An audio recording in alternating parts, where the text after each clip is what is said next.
Meus amigos, neste vídeo iremos falar sobre as imunidades cultural de imprensa e imunidade musical, das alíneas D e C do inciso 6º do artigo 150 da Carta Magna. A primeira, do que trata essa alínea D, Ricardo? É a imunidade cultural ou imunidade de imprensa. Se impossibilita aqui tributar através de impostos os livros, jornais, periódicos ou mesmo o papel, mas o papel na qualidade de insumo, de material de confecção desses jornais, desses livros, desses periódicos. Ricardo, e a tinta? Não abrange a tinta também não? Observe que se usa tinta também para confeccionar esse material. Não. De acordo com o STF, a tinta não está abrangida por referida imunidade. Ricardo, o que é que está se resguardando aí? Essa imunidade é uma garantia fundamental. Está se protegendo o quê? Está se protegendo o acesso à informação, ao conhecimento científico, artístico e literário. Está aí fazendo uma difusão, fomentando a difusão do conhecimento, da cultura, da notícia e tudo mais. Ok? Entendi, Ricardo. Ricardo, me diga uma coisa. Essa imunidade alcança os filmes e papéis utilizados aqui, no caso, abrange filmes e papéis fotográficos? Sim. De acordo com a súmula 657 do STF, papéis fotográficos, filmes fotográficos estão abrangidos por essa imunidade. No entanto, cabe ressalvar que o serviço de composição gráfica não foi incluído. Essa imunidade não compreende os serviços gráficos. Logo, irá incidir ISS sobre todo o serviço dessa natureza. Ricardo, e as apostilas estão abrangidas? Sim, a apostila tem o mesmo papel, de um livro. É uma sinopse de um livro, é um livro com menos página, com uma menor profundidade, um menor rigor científico. O livro tem o mesmo papel da apostila e vice-versa. Logo, está abrangido, a apostila está abrangida por referida imunidade. Ricardo, e os livros digitais? Hoje é cada vez mais comum o consumo de livros digitais, de livros em PDF. Esses livros estão abrangidos por essa imunidade? Sim. Observe que em 1988 era impossível para o Constituinte prever que 20 e 30 anos depois seriam confeccionados e vendidos livros em formato digital. Porque aqui, pessoal, o que se está defendendo, protegendo, não é a mídia. Não é a mídia, não é o formato no qual a mensagem, no qual a notícia, no qual o conhecimento está sendo veiculado. Não, o que se está protegendo aqui é o conhecimento em si, É a notícia em si. Então, por essa razão, livros digitais estão protegidos sim.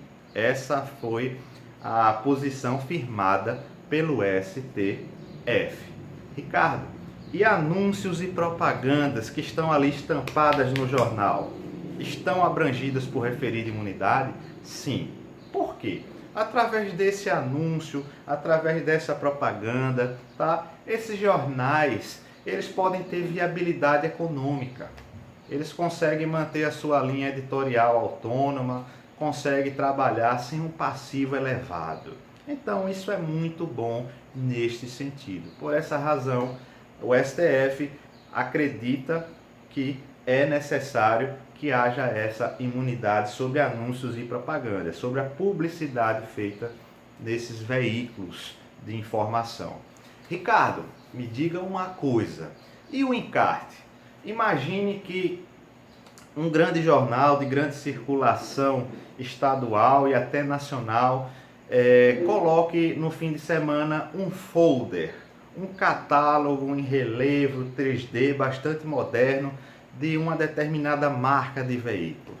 E aí, esse encarte externo estará alcançado, abrangido por essa imunidade? Não, não estará. Só os anúncios e propagandas estampados no próprio jornal físico, ok? Ou mesmo jornal virtual também, ok? Então, a imunidade cultural, a imunidade de imprensa, consiste basicamente nisso, como uma norma que garante a difusão ao conhecimento científico, artístico, literário e também a conhecimento, a informação, tá? O acesso à informação. Ademais, vamos tratar agora da imunidade musical presente na linha E do inciso 6º do 150. Observe que essa imunidade ela é recente. Ela foi adicionada ao texto constitucional através da Emenda Constitucional 75 em 2003. Apenas em 2003. Ricardo, o que estava acontecendo em 2003 que justificou a criação dessa imunidade, a instituição dessa imunidade? A pirataria. A prática da pirataria é uma concorrência predatória desleal, que realmente estava quebrando a indústria fonográfica nacional, certo? Logo, o constituinte, para proteger essa indústria, preservar os empregos, preservar a difusão musical no país, decidiu instituir tal imunidade. E essa imunidade, ela protege o quê, Ricardo? Ela protege a produção musical no Brasil, além dos fonogramas, que são os CDs, e os videogramas, que são os DVDs e Blu-rays. Ricardo, mas o que se subentende por produção musical, por obra musical nacional? Olha só, obra musical nacional é aquela obra cuja composição é feita por um brasileiro, ou seja, requer que haja um brasileiro como compositor ou mesmo um brasileiro como intérprete. Então, a música que estará protegida é aquela que tem um brasileiro como compositor ou intérprete. Por exemplo, imagine que Djavan compõe uma música e Phil Collins grave essa música. Isso será uma obra brasileira. Estará sendo protegida pela imunidade musical, ok? Mesmo que seja gravado no exterior, mas será obra brasileira porque tem um compositor brasileiro, na forma um compositor brasileiro, no caso em tela. Agora imagine que Elton John compõe uma música e o Wesley Safadão decida gravar essa música. O Wesley seja o seu intérprete. Será obra musical nacional também, Ricardo? Sim, e estará abrangida pela imunidade musical. Ô Ricardo, me diga uma coisa, o que se subentende por produção musical? Todas as etapas da produção musical estão abrangidas pela imunidade musical? A resposta é não. Veja só, produção musical, a produção musical tem o seu início lá no momento em que o literário compõe aquela canção, tá? Desde a composição, da gênese da composição, até o final, até o momento que o CD chega nas mãos do consumidor, o CD ou DVD, a produção musical envolve tudo aquilo.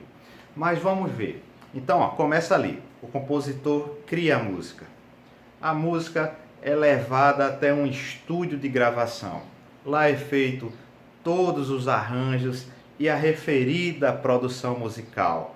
Os músicos entram no estúdio, gravam a sua parte, né? O cantor interpreta ali as canções, ocorre a mixagem do CD, ocorre a masterização e, por fim, é formulado ali, é concluído com aquilo que nós chamamos de matriz, que é o CD principal, a mídia principal, a partir da qual será feita a replicação industrial, ou seja, a tiragem de cópias de 10 mil, 100 mil, 1 milhão de cópias para abastecer o mercado.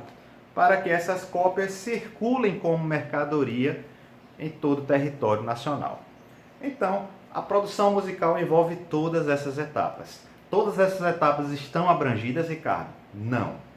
Quase todas, exceto uma, de acordo com o texto constitucional. A última etapa, a etapa da replicação industrial, que é a tiragem de cópias. Ô Ricardo, por que essa etapa ela não foi abrangida? Ela não é alcançada pela imunidade tributária? Pessoal, muito simples. Olha só, o Constituinte percebeu que era necessário defender a Zona Franca de Manaus. Observe que a Zona Franca de Manaus goza de isenção tributária. Essa isenção foi concedida com o desiderato de desenvolver aquela região. Afinal, a região norte é a região mais pobre do nosso país, tá? De maneira que, de sorte que, se fosse concedida essa imunidade, certo? Para a replicação industrial, toda a indústria que está ali sediada há muitos anos, gozando dessa isenção, iria sair de Manaus, iria para os grandes centros urbanos, certo? Rio, São Paulo, Recife, onde o custo de logística é muito menor. Afinal, o custo de logística de Manaus para o restante do país é um custo elevado, é péssimo nesse sentido. Então, para evitar tamanha evasão da Zona Franca de Manaus e trazer um prejuízo sem precedentes para aquela região, o Constituinte decidiu, olha, vamos deixar de fora a etapa da replicação industrial. Então, pessoal, nesse sentido consiste a imunidade musical, para defender a cultura musical, a difusão cultural, né? Difusão musical, para defender os CDs e videogramas, né? Que são os DVDs. Lembrando que em nossos dias essas mídias físicas estão em bastante desuso. Hoje em dia há uma discussão reincidente, uma discussão enorme sobre as mídias digitais, sobre as plataformas digitais, como Spotify, Deezer. Então isso aí já é uma outra discussão que poderemos tratar num outro vídeo. Por hoje é o que nós temos aqui em matéria tributária. Até lá, pessoal. Grande abraço, fiquem com Deus.